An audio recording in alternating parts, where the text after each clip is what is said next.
So if we look up to a white God, so to speak, and then we look at the oppression that the so-called white man has given us, we'll recognize that that's oppressive, what they're doing, but we won't separate from them as we should because we believe that's our God. So now we realize Christ was a black man like you and I, and that the God of Christ and the God of us wants us to follow those law, statutes, commandments to repent from the evil that we're doing. Then we can overcome it. Because the white man... Finish your point. Yeah. Because the white man what?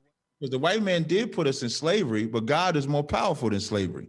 So we don't need the white man to get us out of slavery. We just need him to leave us alone so we can come back to our identity, follow the Most High, and then we won't have to worry about the bondage that we're in. Amazing. That's what ISUBK teaches. Oh, okay. And so over in Africa, before the Arabs brought you people over here, you were enslaved by other blacks. No, I didn't say that. I wouldn't necessarily say that we were enslaved. But you were. No, you won't. You'll find points. Well, if you're talking about from a biblical perspective, there are different times in the Bible where we were enslaved. By other blacks, right? No. Yeah, well, there were no white people over in Mommy Africa, in that area where they enslaved you guys. I got you, but there were Egyptians, there were Ethiopians, there were Assyrians. Those are not, again, as you say, you black and slow, you keep using black as a blanket term. But Africans, for example, they don't call themselves black. They don't call themselves African American because they make a distinction. Black people in America do not make a distinction between blacks and blacks in Africa. You know, the greatest thing to hide from a black person is knowledge in a book. The best place to hide money from black people is in a book. No, I wouldn't say the money, but... Oh, they ain't gonna open the book, so the money is safe. Well, money is not what plagues black people, because black people have money. You know how I know black people have money? How? Dealers make millions of dollars off of drug addicts. Who does that? Drug dealers. Oh, drug dealers. Because we're slow. Blacks are slow? Yeah, let me explain. Because you said we're black and slow, again, from the biblical narrative. I didn't say all y'all. I'm saying I'm black and slow. Y'all might be smart. Well, you notice I always say we, right? Because I never like to take it off of me. It makes it more personal to say we're black and slow. I don't want us to be black and slow, so I don't want you to be black and slow no more. I want you to be smart. Too late. When the white man saw the threat of the black household, he did two things that black people gobbled up. The first thing he did was for black men was he gave cheap drugs to sell. You didn't have that drug dealing that you had back in the days before the civil rights movement. And then you had that. Then you had with the black woman, he gave that black woman what the serpent gave. But the white man didn't do it. The black civil rights leader, Martin Luther King, Jesse Jackson, and all those so-called leaders of black people did that. You can't blame the white man for that. They were not leading the black people. The so-called civil rights leaders were doing it. Well, you have to give fault. One thing what we do in ISUBK is tell the truth. But it was the black people did it. Why are you blaming the white folks? If you listen to what I said, I never took nothing away from them them uppity black folks. That's the first thing I said. But that doesn't take away from the fact that the white man came and manipulated that situation. Because when you go back to Jim Crow, we established our own cities. How did them cities get destroyed?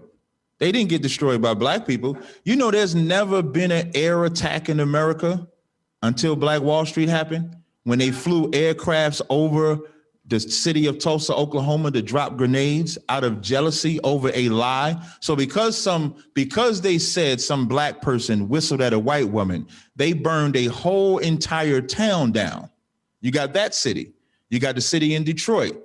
You got the city Seneca Village where Central Park is at in New York. But that's not why the Wall Street thing happened. The reason that happened was there were a couple of black businessmen and white businessmen who disagreed on some type of a deal. And then they start arguing and fighting with one another. And just like any terrorist attack upon America, it went into a riot. They didn't do it just because the blacks were black or that they have businesses. So you're calling a black man a terrorist because he wants to keep his business? I'm just saying the warfare between the white and the black broke out because they had disagreements. But if you say America is so great and the white man is so great, why would we be labeled as terrorists? You brought up terrorists. You didn't bring up terrorists when I said what the white man did to black people. But when you talked about black people defending their businesses, you did mention terrorists. Right. And that's terrible for a black man to say about black people, because black people should be able to defend their businesses and their city, and it should not have been burned down over a business disagreement. Right, but then one thing led to another. But black people try to give other black people the impression that, oh, the white man burned down the Wall Street because they hated black people, and that wasn't the case. Black people didn't burn down their own city. I know, but it wasn't because it was just black people. But because a black man and a white man have, as you say, have a disagreement over business, the whole town gets destroyed. Because a riot started. The white man that you see today is not in a fallen state, except falling from the greatness that he once enjoyed at the hands of slaves. But the white people are not in a fallen state. No. But everybody else is in a fallen state. Well, blacks, Hispanics, and Native Indians have been in a fallen state since we've been here in America. And what does it mean to be in a fallen state? The fallen state meaning falling from our identity, falling from understanding who our oppressor is, and having no knowledge of how to get out of that condition. And that's why we fall into presidential elections. Every 4 years, we think this is the great answer to fix us, instead of leaving the elections alone and black people just fixing themselves. We don't need a white handout, an African handout, an Arab handout. That's not what we do in ISUBK. We fix ourselves. But we meant the atrocities that are committed against us by other nations, not just like the white man. Okay, you hear us talk about the white man a lot because he's the major issue, so to speak. But Africans are issues for us too. Arabs are issues for us too. So we teach blacks, Hispanics, and Native Indians to be self-sufficient outside of depending on other races to fix us. Why do you include Hispanics? Hispanics don't even like black people at all, and they don't want to be a part of your group. Why do the blacks say black and brown, black Hispanics and others, when no one really like black people? Especially nowadays, they like them less because they've been so radical and violent and immoral and destructive. Why are you people involved in the Hispanics? They don't like y'all. And they don't want to be a part of it. I got you. The Hispanics are also descendants of the 12 tribes of the nation. I know, but they don't want to be a part of you. When you say black and Hispanic, they don't want the black saying that they are part of it. Well, you might want to come into our organization. You would have a different opinion of what you just said. And so even that divisiveness that black and brown people had, when you go through history. They still have it, not had. They still have it. No. When I'm saying had, it's because I'm going to give you, like, there's always a root to everything. So the root of black and brown hatred is because when blacks first came over here to North America as slaves, you know who we teamed up with? Our brown brothers. And you know what the white man and his cunning nature did? He started letting black people have brown slaves. He started letting the Native Indians have black slaves. Amazing. And it would create a forever animosity between the two of us, instead of looking at the common enemy who was selling, raping, and killing us all. We just celebrated Thanksgiving last week, everybody in their house eating turkey, which was about the murder of 77 million Native Indians.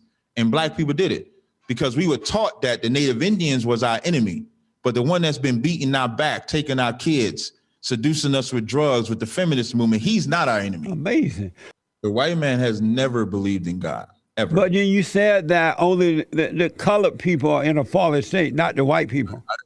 I didn't say colored people. The blacks and Mexicans and other. They're the only one in the fallen state, right? Right. Because and so white people have not fallen.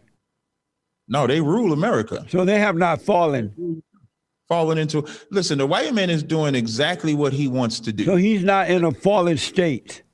No. Amazing. I bet the white people are going to be glad to hear that. If white people are not in a fallen state, why are they so afraid of the blacks? You know why they're afraid of the blacks? Why? Because they're afraid if the blacks come out of that fallen state, then they will be in a fallen state. That's why they're afraid. Listen, the reason why they burned down Wall Street is not for the business crap that you said. Yes, it was. No, it wasn't. I'm going to tell you why. I know that for a fact. No, you don't. I'm going to tell you why. They so-called freed the slaves in the late 1800s. By the 1920s, when the white man was in his so-called depression, we established colleges, cities, banks, hospitals, lawyers, doctors, etc. in 40 years. 40 years. And that white man said, imagine if I let these get 50 years or 100 years. what would they become and where would I be? And that's biblical. The white man's greatest fear is that black men get off drugs. No, the white man's greatest fear that black people are going to kill them and take their stuff. If we're not on drugs, then we don't have something afflicting us, and we can focus on the real enemy. If we're not aborting our babies, then our children get to grow and get to prosper. If that black house is fixed, then the black man and black woman don't have that animosity and anger towards each other. And that's the number one threat to white people. And the proof of that is, like I said, when you go to before 1964, the black household was the greatest thing going. And the white man strategically targeted that. No, it was the black civil rights leaders who did that. But let me ask you this. Do you believe white people are superior? No. Do you believe in white supremacy? No, I don't believe in white supremacy and the fact that they're supreme, but the white man does have the power to lock black men up, black women up. He does have the power to put drugs in our community, not in their community. He does have the power to hire and fire. So he does have that power.